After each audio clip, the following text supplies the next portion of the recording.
bras then? Yeah.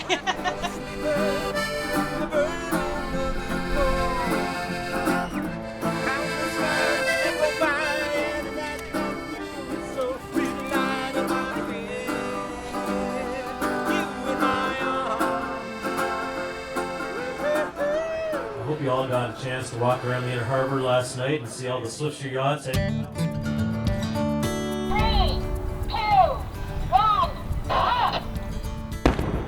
And we're off. The start of the 70th running of the Swiftsure International Yacht Race. It was a very clean start. Well, it was a good clean start for every race, and just a beautiful sight with the record number of boats.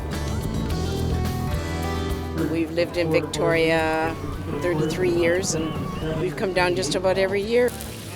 I don't have to cook breakfast. That's a win-win situation.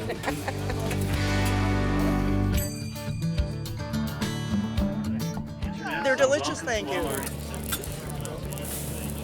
It's a great family event to come to as well. She's very excited to be moving, and the dogs in the boats. It's their first Swiftsure race. So far we're having a great time. We've had the pancake breakfast, we've ridden a tricycle around, gone for walks, seen the start of the races, heard the cannons. Now we're just watching the helicopter.